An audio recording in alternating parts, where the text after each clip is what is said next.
Hi everyone, and welcome back to the planning guide.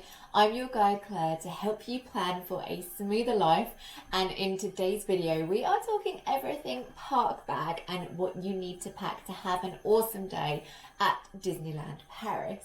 Now I am wearing something a little bit different today. I am wearing a t-shirt that I have bought from another YouTuber who I am a huge fan of, Adam Hattan. He has merchandise for one of his most popular sayings, which is "morning," and I felt it was really appropriate to wear for a park bag planning video because often that is when you are getting up and getting ready to start the day. So we're going to borrow a little bit of his energy to help us plan for this video. If you like the t-shirt as much as I do, I'm going to link Adam's store down below so that you can go and have a look. I'm going to be wearing mine on my next Disneyland Paris trip as well. So let's talk park bags themselves. There are so many different options that you can take. A lot of Disney fans use their Loungefly bags. I love Loungefly, I really do, but they're so expensive. And I like to go for options that are a little bit more affordable on the price point front, but I would love to have one eventually. The reason why Loungefly are so popular is their size is really good. It's a medium backpack, and really that is what I advise you to have a look for. I've seen people try and fit things in a tiny little bag and often it doesn't work out, and I've seen people with great big backpacks, more for camping style, and you really don't need it around Disney unless you've got 10 or 11 costume changes in the day, which, thinking about it, I have done before. So it depends what you're doing, but an average day at the park is what we're talking about, and that's what I'm going to show you. So I've got two options to show you, two of my most popular choices. The first one is my rose gold backpack with mini ears so that you can see the size. I'll just hold it up a little bit more. This one I actually got from Claire's Accessories, so it is a child's backpack, but it's about the right size. It's not that much different in size to a Loungefly. I got it on sale though, because normally everything in Claire's you have to sell a kidney to afford. Don't go in there with a 7-year-old, it ends really badly and you need a second mortgage. I waited for the online sale and got that for £11, which I was happy with for that sort of size bag. The other bag that I frequently use for Disney park days is my animators bag. I did get this off of Shop Disney a couple of years ago, but they tend to keep bringing out different versions of the animator bag, purely to make me buy them all, I feel, because I love anything animators. Again, this is a really similar size, but I liked the opening of this. It was just a little bit wider. And I glitzed it up a little bit with a keyring that I got from Disneyland Paris a couple of years ago. So these are the sorts of bags that we are talking about. Now, when it comes to the first thing that I make sure goes in my Disneyland Paris park bag, it's my tickets. I am making sure that my Magic Pass is available to me. You can keep these loose, you don't have to buy something. I bought this in Primark, it was only 50p. It's just a credit card holder, but it just keeps it a little bit separate. You're a bit more aware of it. I have seen people with lanyard options as well, and I'm sure that's great. I just don't trust myself with it around my neck. So I'd rather make sure it's in a zipped up pocket or in my actual park bag, which is what I tend to do. So make sure you've got your tickets. The next thing that you need in Disneyland Paris is money, and you need something to keep your money in. I saw this really nice collection in Primark, so treated myself to a couple of little options. The purse is £5 and the little makeup bag is £4. And in your purse or wallet, you are going to need money. You can do that in two forms. So I use the Revolut card. I go for the card option and I have it loaded on my phone so that I've got two ways of paying.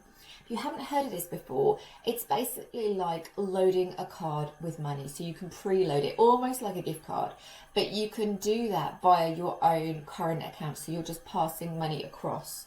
So I always have that on me, but I always take a little bit of hard cash.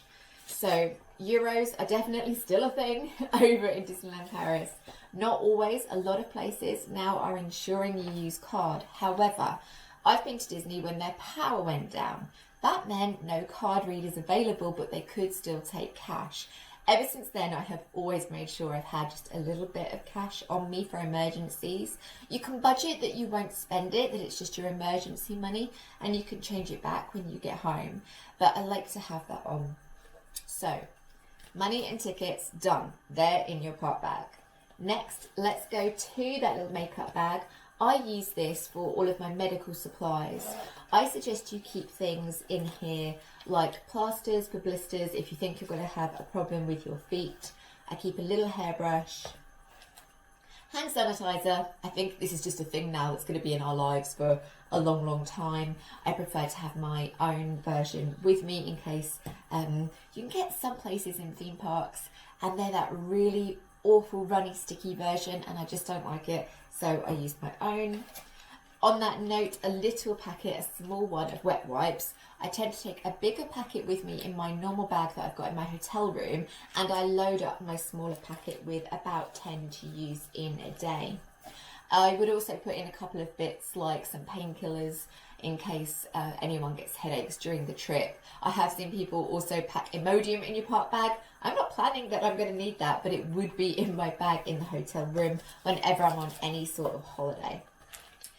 Next up is little gifts and souvenirs. So going to Disney, it is brilliant fun to purchase things while you're there, but it's also super expensive.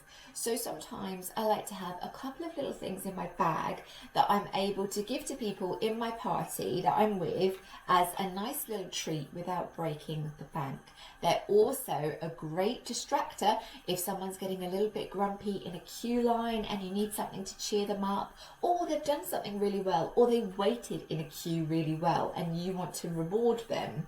Because I'm a big fan of Disney being an education for life, and waiting your turn for things is something we all have to learn. So I found these in Primark, these cute little princess pins. Originally they were £3, they were on sale for £1. I'll wrap those up in a bit of gift paper. It's small enough to fit in that part bag and not be too bulky. Another place that does great smaller things quite a few times a year is the Shop Disney website.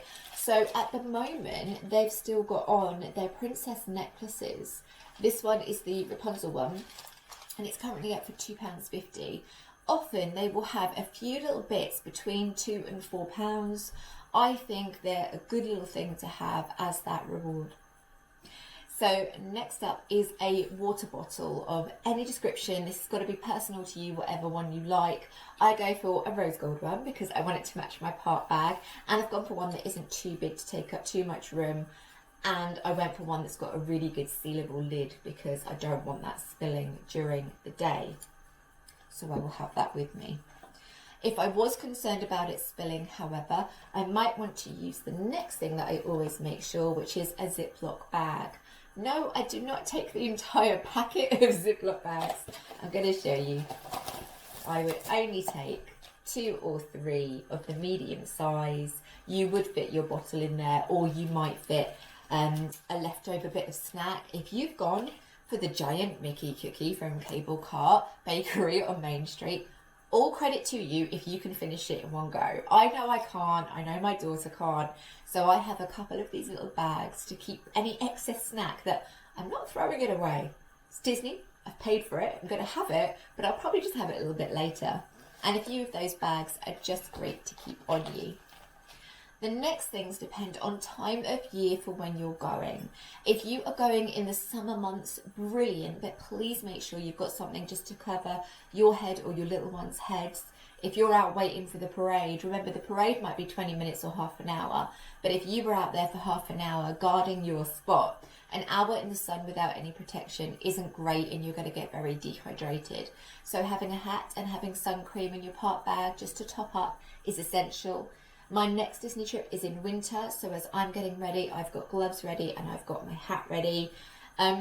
Again, you can take whatever sort of things that you want. I've gone with black because I'll be wearing my Belle of the Ball bronze and black ears. So I know if I'm going to have ears on and a hat, I kind of want them to match. So that's the one that I'm going for. The last thing weather related that I'm taking are some hand and feet warmers. These are the ones that you can activate. You can activate when you're out and about. They only take a couple of seconds to get warm. The day might start off absolutely fine and you can just pop these in your bag and take them with you. But if you're staying until illuminations, the fireworks show at night, it might get a lot chillier and you want something just to make sure everyone can stay with you and have a great time. In that case, that's when I suggest just taking those out your park bag. Again, they're small, they're not taking up a lot of room. So we've got to the end of what is in your park bag. All I wanted to add is some optional things depending on what type of person you are and what type of Disney mission you are on. You might be someone who wants to take lots of photographs and videos, and that's brilliant. If you are, what I would say is definitely take a charger for your phone or for your camera and make sure you've got that. You are allowed those in. They might just ask you at security to put them in the tray, but do take them because you're going to be using it a lot. On your mobile phone, you're going to be downloading a couple of apps that you're going to need during your stay, and using those is going to drain quite a bit of battery as well. So it's not just photos and videos that can drain our battery, it's using the app as well. And some phones in the extreme cold can also use up quite a bit more battery. So those are all my top tips for taking with you in your park bag. I hope you have a lovely Disneyland Paris holiday. If you've liked this video, please give it a like, subscribe. I'm going to be doing lots more planning tips for holidays coming up. See you real soon.